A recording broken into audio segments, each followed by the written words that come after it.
Bayangkan, saat tubuhmu dibaringkan dalam gelapnya tanah. Tak ada cahaya, tak ada suara, hanya penantian panjang sampai hari kiamat. Lalu tiba-tiba, kau disiksa, padahal kau merasa tak berbuat dosa. Kenapa bisa terjadi? Apa yang harus kita lakukan agar selamat dari siksa kubur? Inilah amalan-amalan yang bisa menyelamatkanmu, ketika semua orang telah pergi.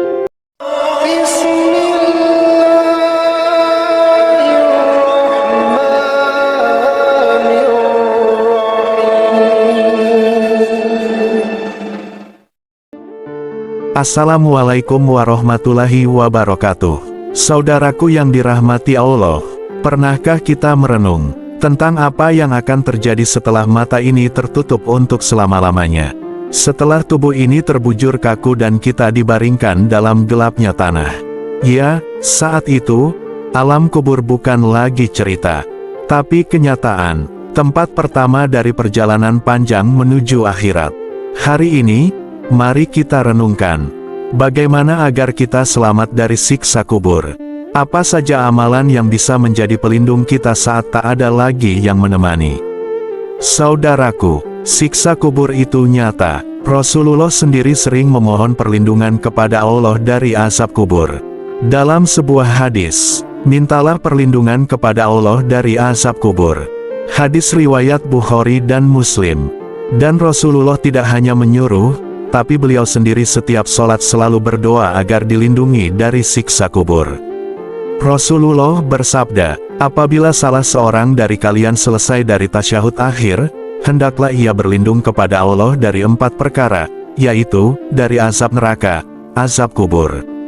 Hadis riwayat Muslim. Itulah mengapa, kubur bukan tempat tidur damai bagi semua orang.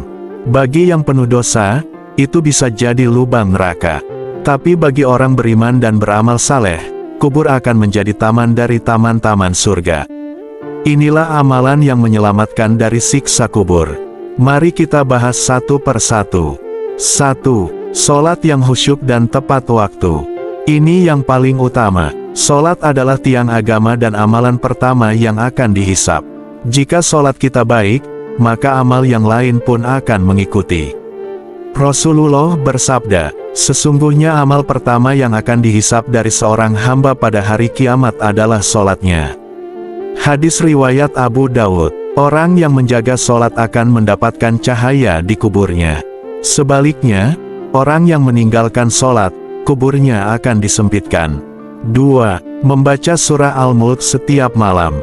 Ini adalah amalan yang sering diremehkan, padahal luar biasa besar manfaatnya. Rasulullah bersabda, surah Tabarak Al-Mulk adalah penghalang dari azab kubur. Hadis riwayat Tirmidzi, cukup 10 menit sebelum tidur. Bayangkan jika setiap malam kita membaca Al-Mulk, lalu suatu malam kita wafat.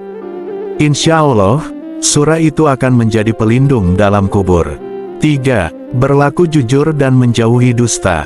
Banyak orang disiksa dalam kubur karena lisan mereka, karena mereka berdusta dan menyebar fitnah. Dalam hadis sahih, Rasulullah pernah diperlihatkan 2 orang yang disiksa di dalam kubur. Salah satunya adalah karena dusta yang ia sebarkan hingga merusak banyak orang. Sesungguhnya yang satu ini tidak menjaga diri dari air kencing, dan yang satunya lagi menyebarkan kebohongan. Hadis riwayat Bukhari dan Muslim. Jagalah lisan kita, karena lisan bisa jadi penyelamat, atau sebaliknya, penjerumus ke siksa kubur. 4. Menjaga wudhu dan tidur dalam keadaan suci.